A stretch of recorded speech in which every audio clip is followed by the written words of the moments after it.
નમસ્કાર મિત્રો, આજે વાત કરવી છે વાર્તાકાર ઉમાશંકર જોશી વિશે. હવે જ્યારે આપણે ઉમાશંકરને વાર્તાકાર કહીએ છીએ ત્યારે એક વર્ગ એવો હશે કે જે માત્ર ઉમાશંકરને કવિ તરીકે જ જાણે છે, એટલે એના માટે વાર્તાકાર ઉમાશંકર એક ક્ષેત્ર નવું હશે. આવું બને સહજ રીતે, કોઈ સર્જકની કોઈ કૃતિ એટલી સિદ્ધ બને, એટલી સુખ્યાત થાય કે પછીનું એમનું અન્ય સર્જન બે ધ્યાન રહે. સરસ્વતી ચંદ્રકારની સ્નેહ મુદ્રાનું દ્રષ્ટાંત તમે ટાંકી શકો.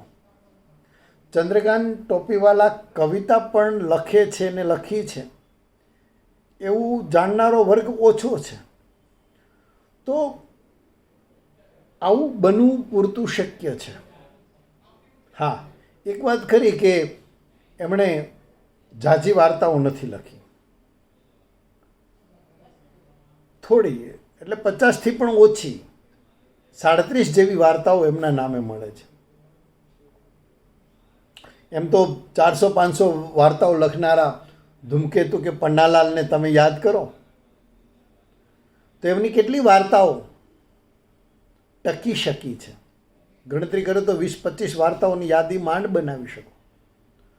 તો એને સામે પક્ષે ઉમાશંકર જોશીને વાર્તાકાર તરીકે જ્યારે આપણે જોઈએ છીએ, મૂલવીએ છીએ, તો એમની આ જે 37 જેટલી વાર્તાઓ છે એ 37માંથી તમે 8-10 વાર્તાઓ તો હકપૂર્વક કાલજયી છે એવું કહી શકો. એમ કહી શકાય કે એમણે આપણને એક શ્રાવણી મેળો સંગ્રહ આપ્યા પછી 3:2 અને અંતરાય એવા વાર્તા સંગ્રહો આપ્યા. પણ આ 3:2 અને અંતરાયને લેખક પોતે જ રદ કરે, એમાંથી થોડી સારી એવી વાર્તાઓ ચયન કરીને એ સાચવી લે અને પછીના એ બે સંગ્રહોને રદ કરી દે. અને એક ચોથો, એટલે એમ કહી શકાય કે બીજો શ્રાવણી મેળો પછીનો એક નવો સંગ્રહ આપે અને સંગ્રહને શીર્ષક મળે વિસામો. આ શ્રાવણી મેળો અને આ વિસામો એ બેવની મળીને તમને 37 વાર્તાઓ મળે. એમાંથી એક વાત નોંધવા જેવી છે કે આ વિસામો શીર્ષકથી કોઈ વાર્તા આપણને મળતી નથી.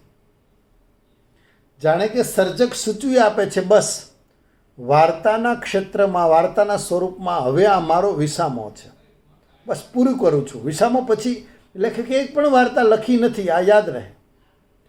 અને વિસામો આપ્યા પછી પણ આ સર્જકને એમ થયું કે આ 37માંથી પણ હજુ બચાવી લેવા જેવી થોડીક વાર્તાઓ છે એવું માનીને એ ઉમાશંકર જોશીની શ્રેષ્ઠ વાર્તાઓ શીર્ષકથી એમાંથી ચયન કરેલી અને પોતે જ સંપાદન કરેલી એવી 14 વાર્તાઓ આપે. આપણે બધા જાણીએ છીએ કે ઉમાશંકરભાઈએ પ્રારંભે વાસુકી નામથી વાર્તાઓ લખી અને સંસ્કૃતિમાં જે વાર્તાઓ પ્રગટ થતી હતી એ વાર્તાઓ એમણે શ્રવણના ઉપનામથી પ્રગટ કરી. પણ પછી એ બંને મારા કામ ચલાવ ઉપનામ હતા એમ કહીને એમણે પોતાનું મૂળ નામ વાર્તાકાર તરીકે પણ સાચવી રાખ્યું અને ઉમાશંકર જોશીની વાર્તાઓ એ રીતે મૂકી આપ્યો. આપણે એમને એ જ રીતે જોઈએ. આપણે જાણીએ છીએ કે ઉમાશંકરભાઈ ટૂંકી વાર્તાને અનુભૂતિ કણ કહે છે. આ વાર્તા લેખનને એ લેખકની કોઈ વિશિષ્ટ ભાવ પરિસ્થિતિને સાકાર કરવા મથતી શુદ્ધ કલા સર્જનની પ્રવૃત્તિ ગણાવે છે. હવે આ શુદ્ધ કલા સર્જનની પ્રવૃત્તિનો પરિપાક એટલે કે એમની જે થોડી નોંધપાત્ર વાર્તાઓ છે એ, અર્થાત શ્રાવણી મેળો, મારી ચંપાનો વર, છેલ્લું છાણું, ઝાકળિયું, ગુજરીની ગોદડી, પગલીનો પાડનાર, મુકુલના બહેન, આવી થોડી વાર્તા. હજુ એમાં તમારે થોડાક નામ ઉમેરવા હોય તો તમે કહી શકો કે તરંગ, બે બહેનો, ચક્કીનું ભૂત, અમુચમુ, પીપાસુ, કલંકીની, હિલ્લી, દીની, હવે થોડા નામ તમે હજુ એમાં ઉમેરી શકો. તો આ વાર્તાઓ આપણા વાર્તાકાર ઉમાશંકર જોશીના અભ્યાસ નિમિત્તે આજે ચર્ચવી મને ગમશે. કવિ તરીકે સુખ્યાત, એકાંકીકાર તરીકે પણ આ સર્જક સફળ રહ્યા અને પછીથી વાર્તાના ક્ષેત્રમાં વિચારે, વાર્તા લખાય, પોંખાય પણ ખરી. એનું એક કારણ એ છે કે એમની પૂર્વે ધૂમકેતુ, દ્વિરેફ, મેઘાણી, મુનશી એ આવી ચૂક્યા છે અને એમની નીતિ રીતિથી જરા નોખી નીતિ રીતિએ આ સર્જકે આ વાર્તાઓ આપે. આ વાર્તાઓ આ સર્જક પછીના જે વાર્તાકારો પન્નાલાલ અને પેટલીકર એની સાથે એક અનુસંધાન પણ રચી આપે અને એ રીતે એક નોખી નિરૂપણ કલા અને વિશિષ્ટ વર્ણન કલાથી એ કલાત્મક વાર્તાઓના દ્રષ્ટાંતો પૂરા પાડે.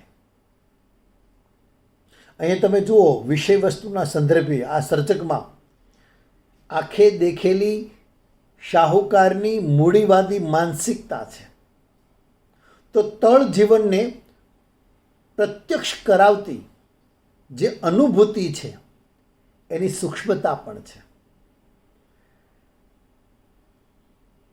આ વસ્તુ એની વાર્તાને વળ ચડાવે છે.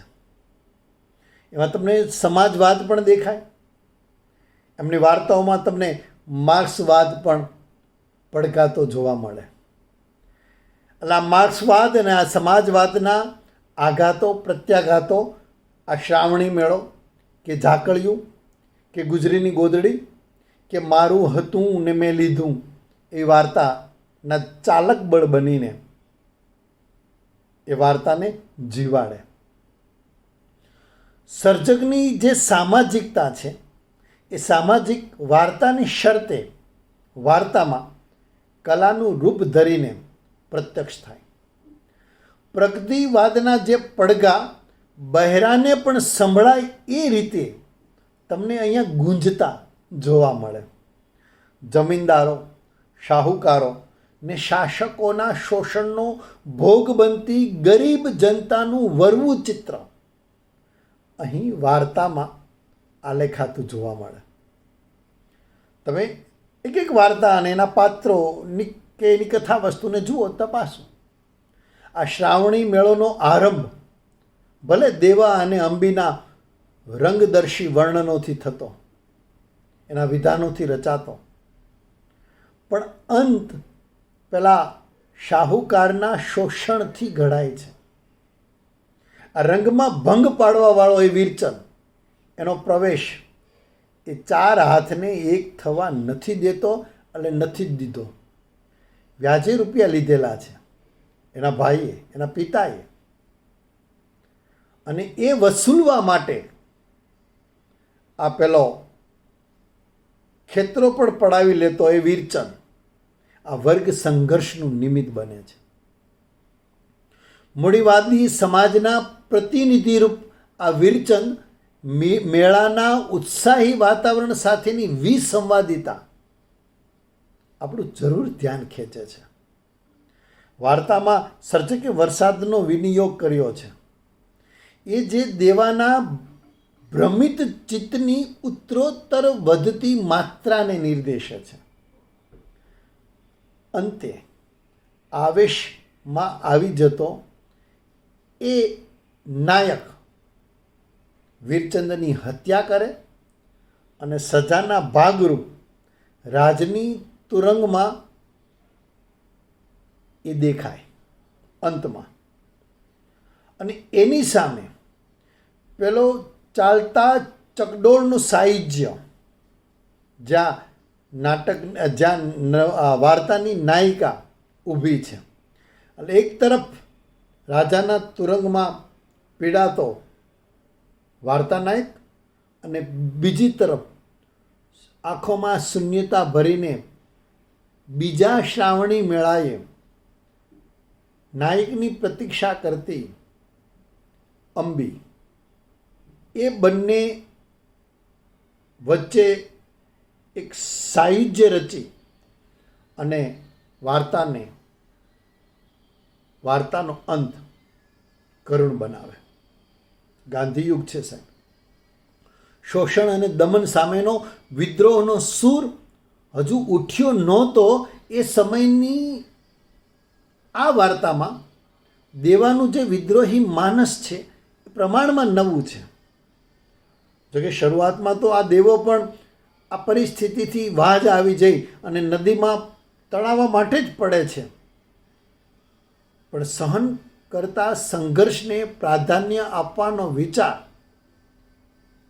તેને સ્વબળે બહાર લાવે છે નદીમાંથી, અને એનો પુનર્જન્મ છે. કહો કે નવા અવતારનું એંધાણ છે. સહન કરવાવાળો જે હતો એ દેવો તો નદીમાં પડ્યો, નીકળ્યો છે ને એ આવતીકાલના પેઢીનો અગ્રણી છે. બહુ સરસ રીતે સર્જકે આ વાર્તામાં ગૂંથી છે. ઝાકળિયું નામની વાર્તા પણ તમે જુઓ. વર્ગ સંઘર્ષનું પરિણામ બદલાની ભાવનાથી સૂચવી વિદ્રોહનો સૂર વહેતો થાય છે. ઝાકોળિયાના જે મોટા ભાઈ છે એ માત્ર શામળના મોટા ભાઈ નથી. આ શબ્દ જે છે ને મોટા ભાઈ, એ શોષક વર્ગની ગંધ આ સામાસિક શબ્દમાં આવે છે. એના બંને શબ્દો મોટા અને ભાઈ, એમાં જે વિશેષણ છે અને જે વિશેષ્ય છે એ બંને શોષકોનું પ્રતિનિધિત્વ કરે છે. ગોવો, અરે સાહેબ, એ પોતાનું સાચું નામ પણ ભૂલી ગયો છે. કોઈ ગોવિંદા કહીને ઓળખાવે બોલાવે તો ચોંકી જાય છે અને પોતાને જ બોલાવ્યા વિશે શંકા કરે છે. એ માત્ર નામ નહીં, ખુદનું અસ્તિત્વ જ ભૂલી જનારા શોષિત વર્ગનો પ્રતિનિધિ તરીકે અહીંયા નિખરે છે. બે ભાઈઓ, ગોવો એટલે કે ગોવિંદો અને હાથીડો હાથીશંગ, લોહીએ એક છે, વિચારો એ જુદા છે. સહન કરવું એની જાણે કે પ્રકૃતિ બની ગઈ છે એવા ગોવા સામે હાથીડો નવી પેઢીનું અન્યાય સામે વિદ્રોહનો સૂર ઉઠાવનારા વર્ગનું પ્રતિનિધિ કરે છે.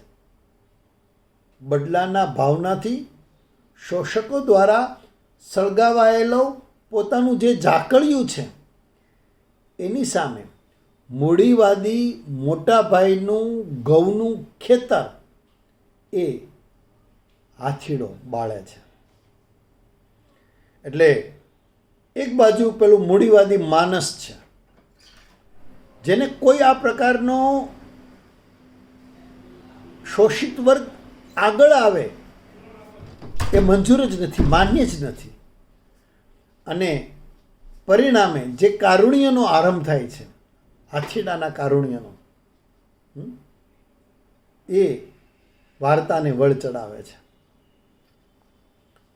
ઝાકળિયું સાહેબ સળગે અને જે ગોવાનો સ્વપ્નનું પ્રતીક હતું, એક સ્વપ્ન હતું, એ સ્વપ્ન પણ બળે છે. મૂડીવાદીઓ દ્વારા જ એ સ્વપ્નને આગ લગાડવામાં આવે છે. એટલે એમ કહી શકાય કે માત્ર ઝાકળિયું જ કે ઘઉંનું ખડું જ નથી બળતા, પણ ગોવાના હાથીડાના જે સ્વપ્નો છે એ પણ બળે છે. એટલે વાર્તાકાર અંતમાં એમ કહે છે કે આ બે જ આગ નથી, ઝાકળિયાની અને પેલા ઘઉંના ખડાની. ત્રીજી આગ એ પેલા ગોવાના હૃદયમાં જે બળી રહી છે એ તરફનો સંકેત લેખકે અંતમાં કર્યું છે. તમે પેલી વાર્તા મારું હતું ને મેં લીધું એ જુઓ. પેલો પડિયા પર પાટું ખમતો ખેડૂત કુબેર, એની કરુણ કથની. એક બાજુથી પેલા વાણિયાનું વ્યાજ છે એ મારે છે, તો બીજી બાજુથી પેલી જાગીરદારનું જોર છે, એ બે વચ્ચે ભીસાતો આ કુબેર. કુબેરના બાપ મેપા પર ખુદના જ ખેતરમાં ચોરી કરવાનું આળ આવે, અને પછી રાજદારીઓ કોઈ પણ ભોગે પેલો કર વસૂલવા ઝઝૂમે નથી પડે ત્યારે આપણને ખ્યાલ આવે કે એક બાજુ શોષણ અને બીજી બાજુ અન્યાય, એ બે વચ્ચે પેલો મનમોજી બનીને વર્તતો મેપો, આ એનું પાત્ર એ શોષિત વર્ગમાં એક જુદા પ્રકારનું, જેમ પહેલાંમાં હાથીડો એમ અહીંયા મેપો, એ જાણે કે એક અવાજ, શોષકો સામે ઉઠતો અવાજ બનીને આપણી સામે આવે છે. ગુજરીની ગોદડી વાર્તા પણ તપાસવી ગમે, વાંચવી ગમે એવી છે. પ્રત્યક્ષ રીતે જુઓ તો એમાં કોઈ શોષક વર્ગ નથી, આર્થિક અસમાનતા છે. ગરીબાઈનું દારૂણ ચિત્ર સર્જકે અહીંયા ઉપાડ્યું છે, ઉઠાવ્યું છે, એ વાતાવરણની પ્રભાવકતામાં છે. એમ કહી શકાય કે વાર્તાનું કોઈ ચાલક બળ હોય તો એ ઠંડી છે, તીવ્ર ઠંડી.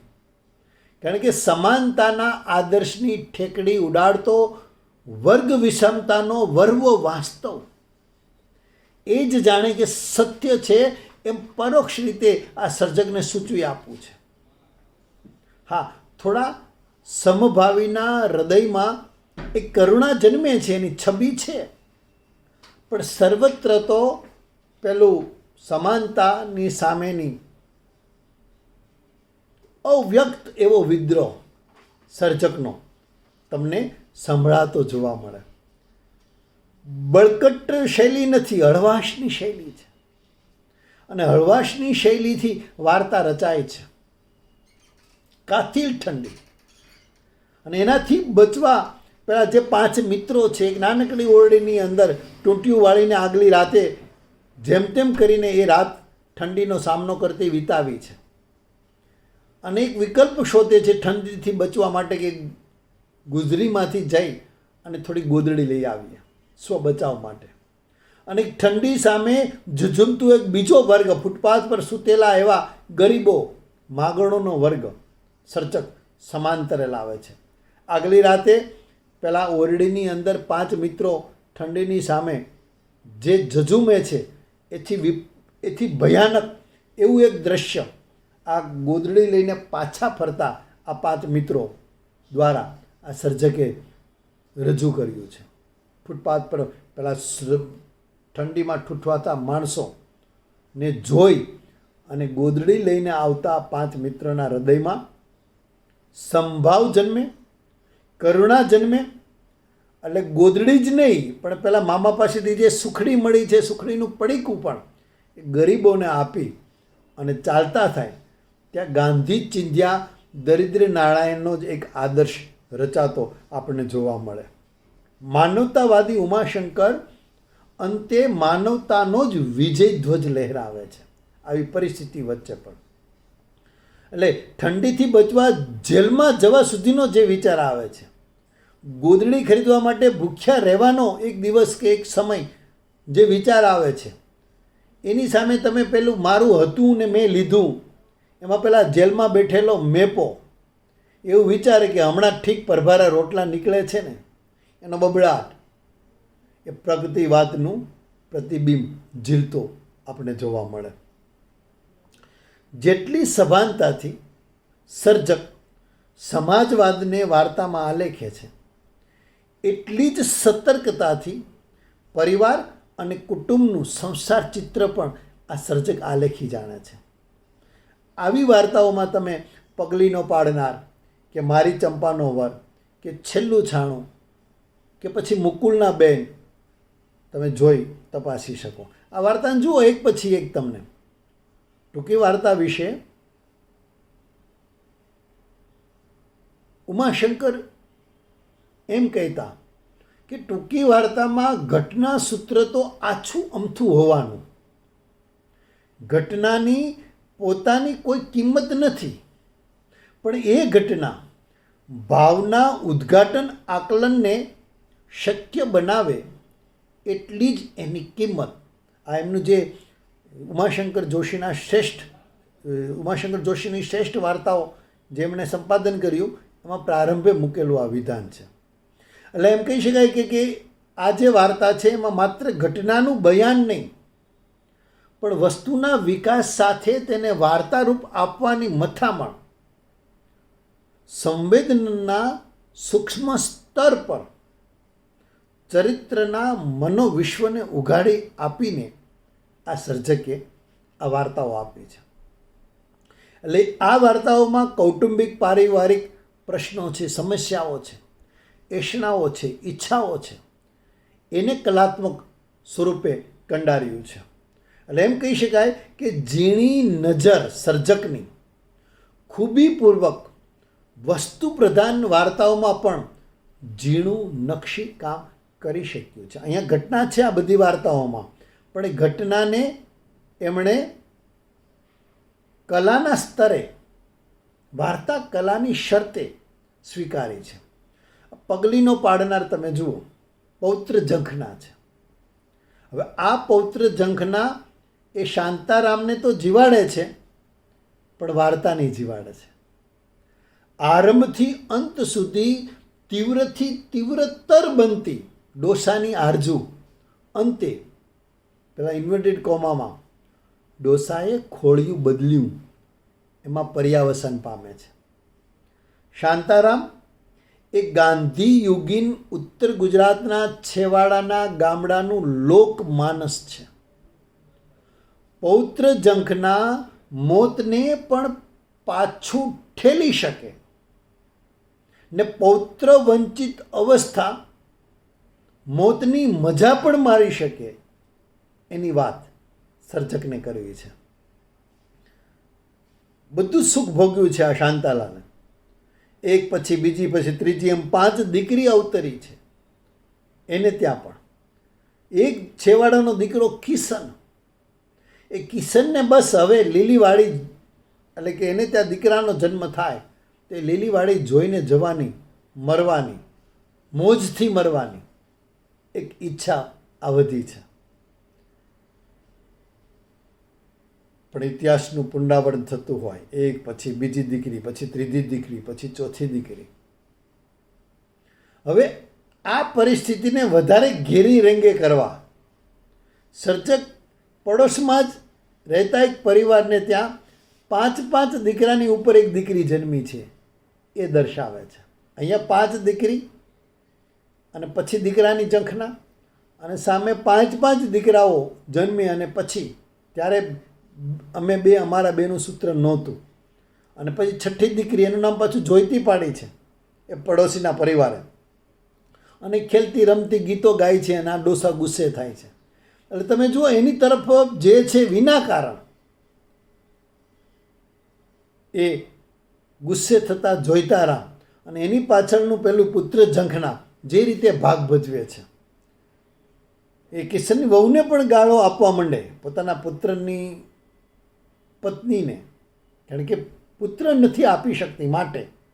આ બધા પાછળ એ શાંતારામની પુત્ર ઝંખના એમાં આશ્વાસન પેલો નાથુ ભૂવો બને, એના સપનની વાત કરે કે મને માળી આ સપનમાં એવું બતાવ્યું કે તમારો કાનોડો, તમારો કૃષ્ણ મારી લાકડી, મારી ડાંગ લઈને ભાગે છે. અને થોડુંક આશ્વાસન ડોસાને મળે. એ આશ્વાસન સાચું પણ પડે પછી ફરી પાછી પેલી લોકમાન્યતા અને પરંપરાના તળ વાતાવરણમાં વિજય નીવડતા આપણને જોવા મળે. ડોસો મરવા પડ્યો છે. કિશનની પત્ની સુવાવડને ખાટલે છે. વચ્ચે તો એક વખત ડોસાને કોઈ અફવા રૂપે પણ વાત આવી ગઈ, કિશન કોઈ થાળી વગાડી પડોશમાં, અને વળી કોઈ પાછું દોઢું એમ બોલ્યું કે કિશનને ત્યાં દીકરાનો જન્મ થયો અને પેલી જોઈતી રમી રહી છે જેની તરફ ગુસ્સો આવે છે એને જે પોતાની રુદ્રાક્ષની સોનાની કંઠી આપવા તૈયાર થઈ જાય છે. પણ પછી ખબર પડે છે કે એમની જ દીકરી કહે છે કે કોણ આ પ્રકારની અફવાઓ ફેલાવી રહ્યું છે, અને ત્યારે ડોસો પાછો વાસ્તવમાં આવે છે. હવે મરણ પથારી પડ્યો છે. નાળી પેલો વૈદ્ય જોઈ રહ્યો છે કે ગઈ ખસી કે ખસશે, અને બરાબર ડોસાના કાને પેલા પુત્ર જન્મના, એટલે કે પૌત્ર જન્મના સમાચાર મળે છે. 6 વાર આશાભંગ થયેલો આ ડોસો મરવા ટાણે કેમ વાત માને, એટલે એમ કહે છે કે આ દુખિયારાની મસ્કરી શાને કરો છો, મરવા પડેલા આ દુખિયારાને. પણ લોકવાણી કંઈ એમ જાલી થોડી રહે, ચૂપ થોડી રહે. લેખકે ત્યાં સફળ રીતે એ વાત મૂકી દીધું છે રચના વિધાનમાં, એ સંવાદોમાં લોકો જે વાર્તાલાપ કરી રહ્યા છે ત્યાં.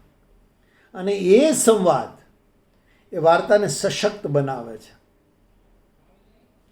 લોકમાંનું જ કોક ડોસો સાંભળે, મરવા પડેલો ડોસો સાંભળે, છેલ્લા સ્વાદ છે, નાળી ખસી કે ખસશે, એના કાને શબ્દ પડે છે કે ભાઈ ડોસાએ ખોળિયું બદલ્યું, આગલા ખંડમાંથી અંદરના ખંડમાં ગયા એટલું જ.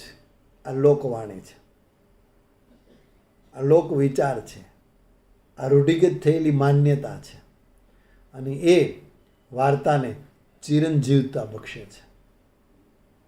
પગલીનો પાડનાર જેવી જ બીજી એવી કલાત્મક વાર્તા તમે હિલ્લીને ગણાવી શકો. સામે પુત્ર ઝંખના છે, અહીંયા એક બાળકની માતૃ ઝંખના છે. મા વિહોણી હિલ્લી છે. કોઈ કુંવારી માતા મંદિરને ઓટલે બાળકને મૂકી ગયું છે અને પેલો મંદિરનો બાવાજી એને બકરીનું દૂધ પાઈને ઉછેરીને મોટી કરે છે અને ઉછરી પણ જાય છે. એટલે બાળકી એક બાવા દ્વારા ઉછેરી, એને કારણે તો ગામ આખું માનતું થઈ ગયું છે બાવાજીનું. અને ગામમાં એક પણ ખોડ્યું બાવાજીના આશીર્વાદથી પુત્ર વગરનું નથી રહ્યું, સંતાન વિહોણું નથી રહેતું. આ વાત લેખકે નોંધી છે. જે બકરી પાળી હતી બાવાજીએ, એનું દૂધ પાઈને આ બાળકીને મોટી કરી છે. એ બાળકીને નામ આપ્યું હતું હિરલી. અને એ બકરી મરી જાય પછી એ જ નામ એ બાળકીને આપે. અને પછી બાળકી જ્યારે વારંવાર પૂછે મેરી માં કહા સે, અને બાવાજી એને એ જવાબ આપે તું હી તેરી માં છે, તું જ તારી માં છો. એટલે આ ઝંખના બાળક ઝંખી રહી છે એને માને. એક દિવસ ગુસ્સામાં આવીને બાવાજી એમ પણ કહી બેસે કે જા મોટર મેં બેઠી છે. અને એ ઝંખે છે કે નહીં, બધાની માં મોટરમાંથી આવે છે, મુંબઈથી આવતી મોટર ગાડી, તો મારી માં પણ એમાં આવશે. એક દિવસ મોટર મોડી પડે અને મોટરને ચીલે અંધારામાં ચાલવા લાગે અને દૂરથી લાઇટ ઓકતી આવતી મોટર ગાડી એને હડફેટે લે, ઈજા પામે. અને એની ઝંખના, એ બાળકીની ઝંખના આ વાર્તાને વાર્તા રૂપ આપે. હવે તમે જુઓ, પછી તો એ બાળકી મોટી થાય, યુવાન થાય, માતૃત્વની ઝંખના એના માં મળશે પોતાની, એ ઝંખના પૂરી નથી થતી. પણ એ કડિયા કામે જતી, ગારો ખૂંદતી એ હિલ્લી ઈંટો ફેરવતા એક યુવાનના પરિચયમાં આવે, લગ્ન કરી લે અને એને ત્યાં પાછી બાળકી જન્મે.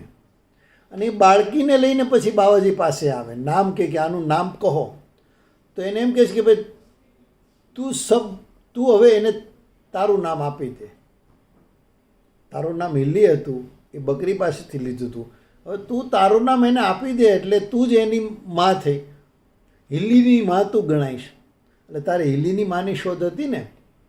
એક સમયે જે બાવાજી એમ કહેતો હતો કે મેં હી માં છું, એ હવે વ્યાપ વિસ્તારે અને હિલ્લીને જ એની માં તરીકે સ્થાપે. તું હી તેરી માં છે, એ જે વારંવાર કહેતો આવતો હતો એ બાવાજી અહીંયા નવજાત બાળકીને હિલ્લીનું નામ આપીને તું હી તેરી માં છે એ શબ્દને સાર્થક કરે. મારી ચંપાનો વળ તપાસો તમે. આપણે ત્યાં લગભગ વણસ્પર્શી ઘટના છે વાર્તામાં, પણ એ વણસ્પર્શી ઘટનાને સંયમિત ભાષા દ્વારા શિષ્ટ સાહિત્યની પ્રતિનિધિ વાર્તાઓમાં માનપૂર્વક મૂકી શકાય એ કોટીની બનાવે. વિષય સંવેદનશીલ છે પણ સંયમથી એને કલારૂપ આપ્યું છે, કલાઘાટ આપ્યો છે આ સર્જકે. કેન્દ્રમાં લક્ષ્મી છે, પરણી છે ને માંડ હજુ તો 2 વર્ષ સૌભાગ્ય માણ્યું નથી અને વિધવા બને છે. 4 માસની પેલી નાનકડી બાળકી એને ત્યાં ચંપા પછી પોતાનું જે રૂપ હતું એ રૂપને સંકેલી લે છે. એ રૂપ કેવું હતું એ તો લેખકે ગ્રામજનોના મુખે પણ વર્ણવ્યું છે. અને એ રૂપ સ્વરૂપવાન લક્ષ્મી માત્ર ને માત્ર પોતાની ચંપાના ઉછેર પાછળ પોતાનું જીવન ખર્ચથી અને એ દ્વારા ગ્રામજનોના જ નહીં વાચકો અને ભાવકોના સંભાવ પણ મેળવી લેતી લક્ષ્મી આલેખી છે. એ લક્ષ્મી વાર્તાના ઉત્તરાર્ધમાં એક નવા રૂપે વાચકને મળે છે. એટલે એમ કહી શકાય કે વાર્તામાં બદલાતી જે ભાવ સ્થિતિનું કેન્દ્રસ્થ વિધાન જરા બોલકું હોવા છતાં મને ગમે છે. અને એ વિધાન કે પોતાના પતિને હોશભેર મળવાની એક નવવધૂને ગ્રામ સમાજે જે તકો આપી છે તે કરતાં જમાઈને મળવાની એક સાસુને ઓછા સંકોચપૂર્વક આપી છે એ વાર્તાના કેન્દ્રમાં છે. અને પછીથી જે ઉત્તરાર્ધ બદલાય છે સામાજિક આ જે વિલક્ષણતા છે જે વિધાન મેં તમને કહ્યું એનો પૂરતો લાભ લક્ષ્મી લે છે. રૂપરૂપનો અંબાર લક્ષ્મીને વૈધવ્યે કુબડી બનાવી દીધી હતી, પણ એ જ લક્ષ્મી પોતાની દીકરી ચંપા માટે જે જમાઈ શોધે છે પૂનમલાલ એના સ્પર્શે ફરી નવપલ્લવિત થતી લક્ષ્મી આપણને મળે છે. લેખકે જે વર્ણન એના વૈધવ્ય પછી કુબડી બની ગયેલી લક્ષ્મી માટે પ્રયોજ્યા હતા, જે શબ્દો જે પરિછેદ એ જ શબ્દો આ પૂનમલાલના સ્પર્શે નવપલ્લવિત થતી લક્ષ્મી માટે થોડાક જ શબ્દોને આડાવડા ફેરફાર કરી અને પ્રયોજે છે. આ સર્જકની કાબેલિયત છે, આ કુશળ વર્ણન કલા છે એમ કહી શકાય. અને એમાં ભળે છે પૂર્વજીવનનો એક મધુર એવો પ્રસંગ.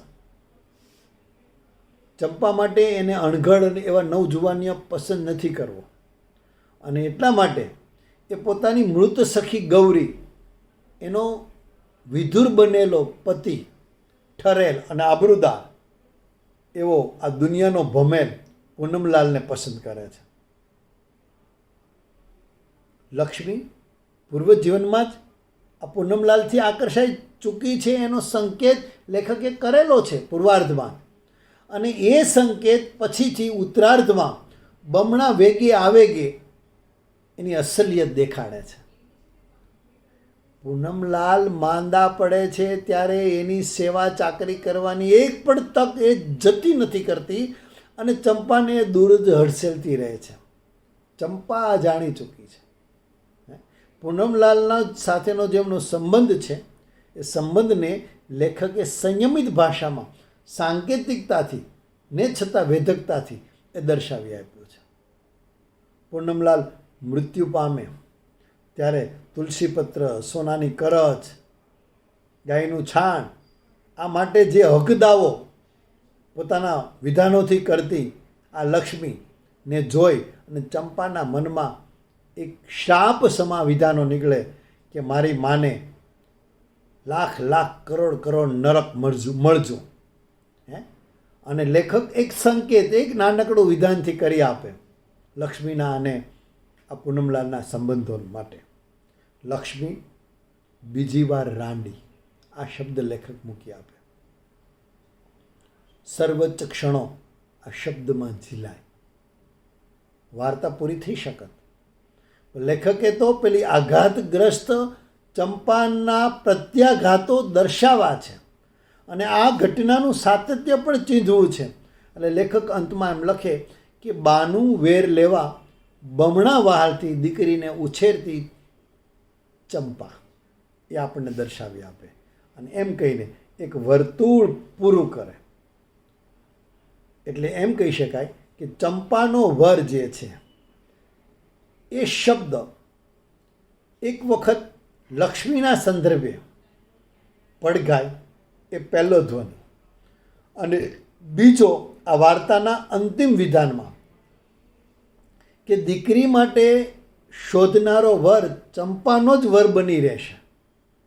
ચંપા જે અંતમાં બોલે છે, એટલે હવે પોતાની દીકરી માટે જે વર શોધશે એ ચંપાનો વર બની રહેશે. એટલે મારી ચંપાનો વર કે ખાલી ચંપાનો વર, એના બેવડા ધ્વનિ આ રીતે પડઘાતા વાર્તાને ફરીવાર વાંચો ને ત્યારે તમને ખ્યાલ આવે છે. જે સંકેતો લેખકે લક્ષ્મીના વર્તનમાં, લક્ષ્મીની વાણીમાં મૂક્યા છે, એના પ્રારંભે તમને પેલે લક્ષ્મીની આંખના શાંત તોફાનમાં જોવા મળે, કે પછી રાંડ્યા પછીના લોકોના આશ્વાસનમાં જોવા મળે કે તારો ધણી ફૂટ્યા કપાળનો હશે, તું તો નથી ને, ત્યાં આપણને એ જોવા મળે.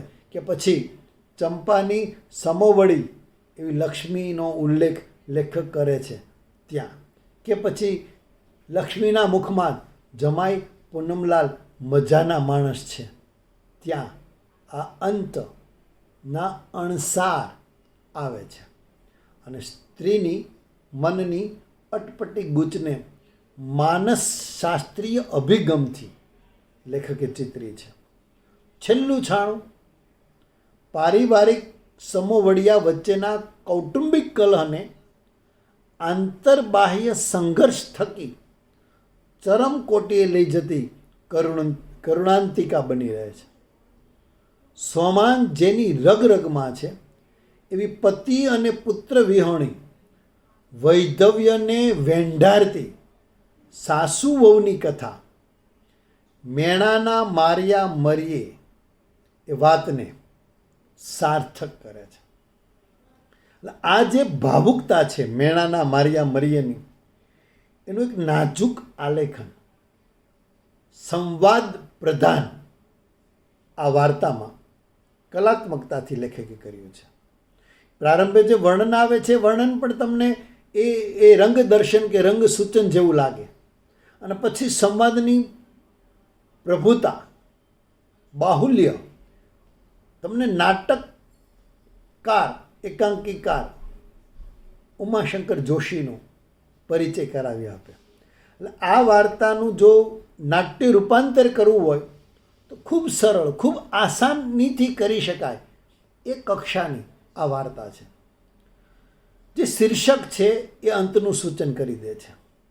એમાં જે છેલ્લું છે જરાક બોલકું મને લાગે, કારણ કે છાણુંમાં જે અર્થ ઘનતા છે એ છેલ્લું છાણુંમાં નથી, પણ લેખકને અંત ઇંગિત કરવો છે એટલા માટે એ શીર્ષક છેલ્લું છાણું આપે છે. આરંભ પણ તમે જુઓ કેવો છે, એક શબ્દ વિધાન સૂર્યાસ્ત સૂચક બની રહે છે, ને પછી અંતના ઇંગિતો વાર્તામાં સમયાંતરે આવતા રહે છે. આથમણા બહારનું ઘર, આકાશમાં અને સૌના મોઢા પર ઉતરતું અંધારું, ઘરમાં અંગારા લાગવાનું સૂચન, આખા છાણાનો મસાણિયો સંકેત,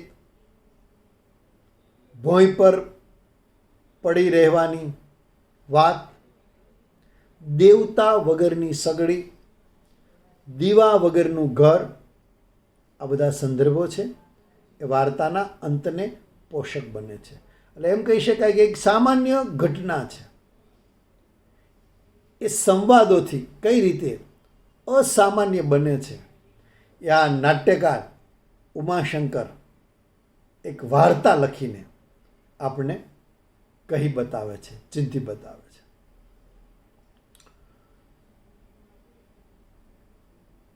મુકુલના બહેન અંતરાય સંગ્રહમાં આ વાર્તા મુકુલે પિતાને કેમ પરણાવ્યા એવા બોલકા અને વાચાળ શીર્ષકથી પ્રગટ થયેલી, જે વિસામોમાં મુકુલના બહેનથી પછી છપાય છે. હિલ્લીમાં બાળમાનસ હતું, અહીંયા પણ છે. થોડો મનોવૈજ્ઞાનિક અભિગમ પણ અહીંયા સર્જકે દાખવ્યો છે. માતા વિહોણો છે આ મુકુલ, અને એના માધ્યમથી એના પીઢ પિતા પ્રીતમલાલ કે જેના એના સાસુ સસરાએ, સ્વજનોએ, મિત્રોએ, પાડોશીએ ફરી લગ્ન કરવા માટે આગ્રહ કરેલો, પણ એ તૈયાર નહોતા થયા. એ હળવે હળવે ધીરે ધીરે મુકુલના સુખ માટે કઈ રીતે મુકુલના નવા શિક્ષિકા માલિનીબહેન તરફ આકર્ષાય છે એ વાત બહુ ધીરજથી અને શાંતિપૂર્વક લાંબી લેખણે વાર્તાકારે લખી છે. 25 પાના સુધી વિસ્તરે છે. પીઠ માલિનીબેનનો પ્રવેશ જ છેક 8મા પાને તો થાય છે. આપણે ત્યાં 8મા પાને તો ઘણી વાર્તાઓ પૂરી થઈ જતી હોય, અને પછી ધીરે ધીરે વાર્તા વિકસે છે, અને એમાં પ્રેમની પ્રૌઢી અને પ્રૌઢોનો પ્રેમ અનોખી આલેખન રીતિથી આપણી સામે આવે છે. મનોવૈજ્ઞાનિક દૃષ્ટિકોણથી તપાસવી ગમે એવી 2 વાર્તાઓ, તરંગ અને 2 બહેનો, સ્વપ્ન અને દિવા સ્વપ્નની પ્રયુક્તિથી અક્ષીર વાર્તા તરીકે નીખરી આવે. મોટી બહેનમાં શું છે? સૂર્યાનું જેની સાથે વેવિશાળ થયું છે એ ગોપીકાંત, પણ એ ગોપીકાંતને મનોમન ચાહવા લાગેલી સૂર્યાની સગી બહેન લલિતા. 3 ખંડમાં વાર્તા છે. તમને લાગે વાર્તા મોટી હશે, ના, 2.5 પાનામાં તો વાર્તા પૂરી થઈ જાય છે. એટલે એમ કહી શકાય કે મુકુલના બહેનને જો લાંબી ટૂંકી વાર્તા કોઈ કહેતું હોય તો હું હકપૂર્વક આ 2 બહેનો વાર્તાને ટૂંકી વાર્તા કહું. એટલી ટૂંકી વાર્તા, અને છતાંય 3 ખંડ. પહેલા ખંડમાં સૂર્યાનું વેવિશાળ ગોપીકાંત તરફ થયેલું છે. લલિતા એની બહેન છે. લગ્નની ખરીદી માટે સૂર્યા અને ગોપીકાંત જઈ રહ્યા છે, અને ગોપીકાંત આ લલિતા સાથે આવે તો વાંધો નથી એવું સૂચન કરે, અને સૂર્યા એમ કે ના, એમને પ્રૌઢ વર્ગો છે, અને લલિતા ત્યારે પહેલી વખત પ્રૌઢ વર્ગ બાબતે અફસોસ કરતી દર્શાવાય તે પહેલો ખંડ પૂરો થાય. નાનકડો ખંડ. બીજા ખંડમાં લેખક સૂચવે કે પરત આવતા, એટલે લગ્ન થઈ ચૂક્યા છે સૂર્યાના અને ગોપીકાંતના, ગાડી ડ્રાઈવ કરી રહેલા ગોપીકાંતથી અકસ્માત સર્જાય છે. વૃક્ષ સાથે, કોઈને બચાવવા જતાં વૃક્ષ સાથે ગાડી અથડાય છે, અને સગર્ભા સૂર્યા હોસ્પિટલમાં જીવન મરણ વચ્ચે ઝોલા ખાય છે. ત્યારે એ આવનારા બાળકને અને પોતાના પતિને સ્વીકારી લેવા લલિતાને વિનંતી કરે છે, અને લલિતા પછી ગોપીકાંત સાથે સુખી જીવન જીવી રહી હોય એનું આલેખન છે. ત્રીજો નાનકડો ખંડ કે જેમાં દરવાજો ખખડતા સ્વપ્નમાંથી જાગેલી લલિતા ખરીદી કરીને આવેલા ગોપીકાંત અને સૂર્યાને જુએ છે. ત્યારે આપણને ખ્યાલ આવે છે કે આ બીજો ખંડ પ્રમાણમાં જે પહેલા અને ત્રીજા ખંડ કરતાં મોટો છે, એ માત્ર લલિતાની સ્વપ્નિલ દશા હતી. જે આંતરમનની અંદર જે વિચાર ચાલે છે એ વિચારને સ્વપ્ન રૂપે આ સર્જકે મૂકી આપ્યો છે. એટલે ત્રીજા ખંડમાં તો વાર્તા આટોપાઈ જાય છે અને વાસ્તવ પ્રગટ થાય છે. તરંગમાં જરા જુદું છે. અહીંયા એવું છે કે લલિતા પોતાના બહેનના પતિ તરફ માનસિક રીતે આકર્ષાય છે. તો તરંગમાં વાર્તાનો જે નાયક છે એ અજીત એના મૃત મિત્ર મોહનની પ્રિયતમા સંયુક્તા તરફ આકર્ષાઈ ચૂક્યો છે, અને બહાર નીકળતા સાંજ થઈ ગઈ છે. અજવાળું કરવા જાય છે ત્યાં બીડી સળગાવવા માટે આવેલો એક ચહેરો જોતાં જ એ આંચકો પામે છે, કારણ કે ચહેરો મૃત મોહનનો હતો, અને મૃત મોહન પોતાની પ્રિયતમા સંયુક્તા તરફના એના આકર્ષણને ખુલ્લું પાડે છે, એની મુલાકાતને કહી સંભળાવે છે અને હવે પછી ક્યારેય પોતાની પ્રિયતમાને ન મળવા માટે પત્ર લખાવે છે. પણ પછીનો ખંડ જે છે એ વાર્તામાં, એમાં સંયુક્તા અને આ અજીતની મુલાકાતનો અને એમાં બંનેના સ્વીકારનો કે મૃતક મોહન આપણે બંને એક થાય એવું ઈચ્છી રહ્યો છે, એવી વાત અહીંયા આ સર્જકે આ વાર્તામાં લેવી છે. અમુચમુમાં તમે જો બે મિત્રની ગાઢ મૈત્રી, એક નાકે શ્વાસ લેતા હોય એવા બે મિત્રો લેખકે લખ્યું છે. એક જ યુનિટ, પેલી મફતમાં એક બોર વેચવાવાળી બધાને એક આપે, પણ અમુચમુને એક જ બોર આપે કારણ કે બંનેને એક ગણે. એ પ્રકારના આલેખી અને પેલા કમુ હેડમાસ્ટરની છોકરી જે સાથે જ ભણતી હતી અને ત્રણેયને નામ સામ્યતાને કારણે સાથે લેવાતા હતા, અમુક ચમુ કમુ, એનો ઉલ્લેખ થતાં આ બંને ગાઢ મિત્રો વચ્ચે જે તિરાડ પડે અને પછી ખબર પડે કે પેલા વિજુદાદા માસ્તર આવ્યા છે એ કમુની કંકોત્રી છપાવવા માટે જ આવ્યા છે, ત્યારે એ હસવા માંડે અને એક જ નાનકડી ઓરડીમાં વર્ષોથી સાથે રહેવાનો કંટાળો જેને નથી આવ્યો, આ કમુના પ્રકરણે કંટાળાનો ભાવ અનુભવે અને ખબર પડે કે કમુની તો હવે લગ્ન થઈ રહ્યા છે, ત્યારે જાણે કે કંટાળો પાછો જતો રહ્યો હોય એમ જુદા પડવા માટે સામાન બાંધતા બંને મિત્રો અંતમાં સામાન છોડતા જોવા મળે. એટલે બે પુરુષો વચ્ચેના વૈમનસ્યમાં એક સ્ત્રી નિમિત્ત બને અને સ્ત્રીનું જવાથી ફરતી પાછા બે મિત્રો એટલા જ ઘનિષ્ઠ બની જવું, એવું માનસશાસ્ત્રીય આલેખન આ સર્જકે કર્યું છે. સાહેબ, આ ઝાકળિયું હોય, છેલ્લું છાણું હોય, શ્રાવણી મેળો, મારી ચંપાનો વળ, પગલીનો પાડનાર, લીલીવાડી, કલંકીની, આનો ગ્રામ માનસ સમેતનો અખિલ ગ્રામ પરિવેશ કે પછી ગુજરીની ગોદડી, ઝાકળિયું, શ્રાવણી મેળો, મારું હતું ને મેં લીધું, પંચાનન, આદમિયત, એનો પ્રગતિવાદ, એ ઉપરાંત છેલ્લું છાણું, અદાલત કે અદાવત, લોહી તરસ્યના કૌટુંબિક કલહ અને ક્રૂરતા, મારી ચંપાનો વર, બે બહેનો, દીની, કલંકીની, આ બધી વાર્તાઓના અરેખિત અકળ એવા નારીમન, ગુજરીની ગોદડી, કલ્પના પત્ની, જાનૈયાન, આ બધાની હળવાશ, મુકુલના બહેન, દીની, હિલ્લી, એમાં વ્યક્ત થતું બાળમાનસ, પ્રતિમા દેવી, કમુ ને કામિની, ત્રણ અડધું બે, અલકમનકની કન્યા કે અનામિકા જેવી વાર્તાઓની પ્રાસંગિકતા ઉમાશંકરની વાર્તાકાર તરીકેની સફળતાના સીમાસ્તંભો છે. ગુજરીની ગોદડીને છેલ્લું છાણુંમાં જે ઠંડી તમને વર્તાય છે, શ્રાવણી મેળોમાં વરસાદ કે છેલ્લું છાણુંમાં અંધારું જે રીતે એક પાત્ર રૂપે પ્રવેશે છે, એ પણ અલગારી અને અનોખું છે. ઉમાશંકરની લગભગ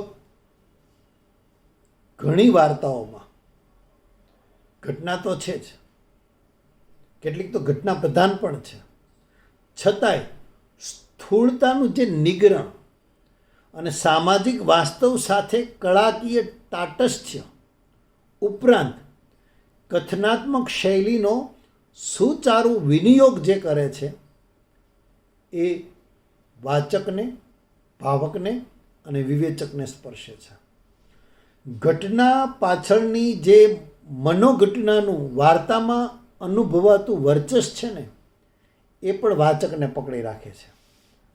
એ ઉપરાંત પાત્રોનો ખાલી બાહ્ય જ નહીં, આંતર સંઘર્ષ પણ આ સર્જકે નિરૂપ્યો છે. અને એની સાથે સાથે ચરિત્રોના જે માર્મિક આલેખનો કર્યા છે, પરિણામે વાર્તા સફળતાની દિશામાં ગતિ કરે છે. એટલે એમ કહી શકાય કે આ સર્જક એની થોડી આ 8-10 વાર્તાઓથી એ જરૂર જીવશે અને ગુજરાતી ભાષાને એ વાર્તા એક આદર્શ રૂપ બની રહેશે. આભાર.